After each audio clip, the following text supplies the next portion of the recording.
আজকে আমরা দুটো লাইভে পৌঁছে গেছি 1028তম দিনে অবস্থান বিক্ষোভে বঞ্চিত চাকরি প্রার্থী মঞ্চের 1028তম দিনে আমরা সবাই উপস্থিত হয়েছি।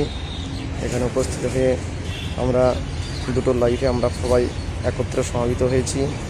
বিভিন্ন জেলা, বিভিন্ন গ্রাম প্রান্ত থেকে সবাই এসেছেন এবং তাদের একটাই দাবি যে আপডেট শিটে নিয়োগ হবে।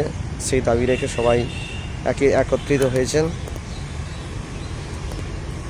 শুরু করুন। নিয়োগ নিয়োগ নিয়োগ চাই, দাবি মোদের একটাই, আপডেট শিটে নিয়োগ চাই। নিয়োগ নিয়োগ নিয়োগ চাই, আপডেট শিটে নিয়োগ চাই। দাবি মোদের একটাই, আপডেট শিটে নিয়োগ চাই। আমাদের দাবি মেনে নাও, শিটে বুঝিয়ে দাও। আমাদের দাবি মেনে নাও। আপডেট শিট বুঝিয়ে দাও। 10টি বছর প্রায় শেষ, 10টি বছর প্রায় শেষ। নিয়োগ নিয়োগ নিয়োগ চাই, দাবি মোদের একটাই, আপডেট শিটে নিয়োগ চাই।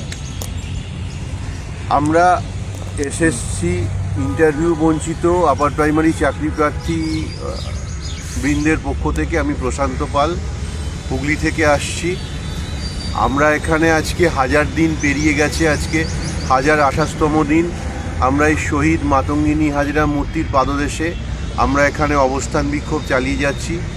আজ এতগুলো দিন কেটে গেল, সরকারের কাছে আমরা দাবি জানিয়ে আসছি যে আমাদের ইন্টারভিউয়ের 15 দিন আগে পর্যন্ত সরকারের যে নিজের তৈরি গেজেট, সেই নিজের তৈরি গেজেটকে সরকার মান্যতা দিক। মান্যতা দিয়ে ইন্টারভিউয়ের 15 দিন আগে পর্যন্ত সমস্ত সিট আপডেট করে আপডেট সিটে সমস্ত টেট পাস ট্রেনদের নিয়োগকে নিশ্চিত করুক। কিন্তু আজ পর্যন্ত আমরা যেটা দেখলাম যে সরকারের তরফের কোনো প্রতিনিধি আমাদের সাথে কোনো কথা বলতে আসলেন না, কিছুই বললেন না আমাদের সাথে। আমাদের দাবি দাওয়া নিয়ে কেউ কোনো আলোচনাও করতে আসলেন না। রোদে জলে বৃষ্টিতে আমরা এখানে আজ কয়েক বছর ধরে, আজকে 1000 দিন পেরিয়ে আমরা এখানে প্রতিদিন আমরা এখানে রোজ আসছি। সকাল থেকে আমরা বিকাল অবধি অবস্থান করছি। কিন্তু সবচেয়ে যেটা দুঃখের যে মাননীয় মুখ্যমন্ত্রী সবার কষ্ট দেখেন, সবার দুঃখ তিনি বোঝেন বলে আমরা জানি। কিন্তু এই আমাদের এই ইন্টারভিউ বঞ্চিত আপার প্রাইমারি চাকরি প্রার্থীদের দিকে এখনও পর্যন্ত আমরা তার কোনো রকম মমতা দৃষ্টি দেখতে পেলাম না। আমরা বঞ্চিত যা ছিলাম, আমরা সেই বঞ্চিতই আছি। আমরা করজোরে বারে বারে মুখ্যমন্ত্রীকে আবেদন করেছি যে আপনি একটু আমাদের সমস্যাটা একটু চিন্তাভাবনা করুন। আমরা বারংবার মুখ্যমন্ত্রীর দপ্তরে গেছি, সেখানেও আমাদের কিন্তু আজ অবধি সেখানে গিয়ে আমরা ডেপুটেশন জমা দিয়েছি, আমাদের বক্তব্য জানিয়ে এসেছি। কিন্তু মাননীয় মুখ্যমন্ত্রীর সাথে এখনও পর্যন্ত আমাদের দেখা করার কোনো সুযোগ করে দেওয়া হয়নি, বা মাননীয় মুখ্যমন্ত্রীও কোনোভাবে আজ অবধি তিনি আসলেন না। আমরা আশা করছি যে তিনি আসুন, আমাদের সাথে বসুন, আমাদের প্রতিনিধিদের সাথে কথা বলুন। কিন্তু আমরা এখনও পর্যন্ত আশাহত। আমরা সেই দিনের দিকে তাকিয়ে আছি যেদিন মুখ্যমন্ত্রী আমাদের সাথে বসবেন, আমাদের সমস্যাগুলো তিনি শুনবেন, শুনে আমাদের সমস্যাগুলোর প্রতিবিধান করার তিনি একটা কিছু চেষ্টা করবেন। আমরা সেই মাননীয় মুখ্যমন্ত্রীর সদিচ্ছার ওপর, তার সহানুভূতির দিকে তাকিয়ে আজকে আমরা 1000 দিন অতিক্রম করে এই মাতঙ্গিনী হাজরা মূর্তির পাদদেশে রোদ ঝড় জল বৃষ্টিকে উপেক্ষা করে আজকে আমরা এই ইন্টারভিউ বঞ্চিত আপার প্রাইমারি চাকরি প্রার্থীবৃন্দ এখনও আমরা এইভাবে বসে অবস্থান বিক্ষোভ চালিয়ে যাচ্ছি। শুধুমাত্র আমরা চাইছি যে রাজ্য সরকারের যিনি প্রধান, তিনি আসুন, তিনি এসে একটু আমাদের কথা চিন্তা করুন, আমাদের সাথে একটু কথা বলুন। এটাই আমাদের বক্তব্য। অসংখ্য ধন্যবাদ দাদাকে, অনেক দূর থেকে জেলা থেকে এসেছেন এবং ওনাকে ধন্যবাদ জানিয়ে আমি দিদিকে চাইছি দু একটি বক্তব্য দিয়ে আপনি বলুন।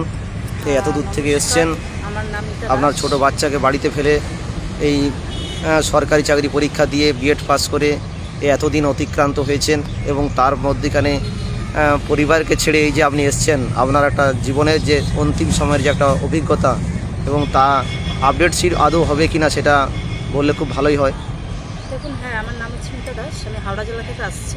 ঠিক আছে, আজকে হচ্ছে 1028তম দিন এবং এই 1028তম দিনের একদম প্রথম দিন থেকে শুরু করে আজ পর্যন্ত প্রায় রেগুলারিটি মেনটেন করে কিন্তু আমি এবং আমার মতো অনেকেই আছেন যারা এসএসসিতে আপার প্রাইমারি চাকরি প্রার্থীর থেকে বঞ্চিত আমরা আসছি এখানে নিয়মিত।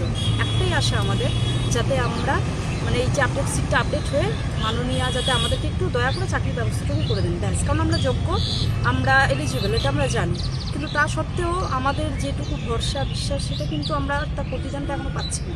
ঠিক আছে, তো সেই আশাতেই বসে রয়েছি। এটাই আর কি বলার আছে, আর কিছুই নয়। আশা করছি মাননীয় আমাদের এই করুণ অবস্থার প্রতি সহমর্মী হয়ে সমব্যথী হয়ে আমাদের যদি একটু কিছু ব্যবস্থা করে দেন, চাকরির মানে পরীক্ষা দেওয়ার ইন্টারভিউ দেওয়ার ব্যবস্থাটা করে দেন, তাহলে আমরা খুবই উপকৃত হব ওনার কাছে। সেটুকুই বলার আছে। অসংখ্য ধন্যবাদ। প্রত্যেকেই চাই উনিও আজকে রাস্তার আন্দোলনকে বাজি রেখে উনিও আজকে কিন্তু মুখ্যমন্ত্রী পদে অপরিস্থিত হয়েছেন। তাই আমাদের এখানে সবার বক্তব্য একটাই, যাতে আমরাও পরবর্তীকালে ওনাকে সামনে রেখে আমরাও যাতে আমাদের পথকে সুগম করতে পারি এবং প্রত্যেকের চাকরি সুনিশ্চিত হতে পারি, এই দাবি রেখে আমরা কিন্তু অবস্থান বিক্ষোভে আজও অনড় রয়েছি। নিয়োগ নিয়োগ নিয়োগ চাই, সিটে নিয়োগ চাই, দাবি মোদের এক চাই, আপডেট সিটে নিয়োগ চাই, আমাদের দাবি মেনে নাও, আপডেট সিট বুঝিয়ে দাও, আমাদের দাবি মেনে নাও। আপডেট সিট বুঝিয়ে দাও।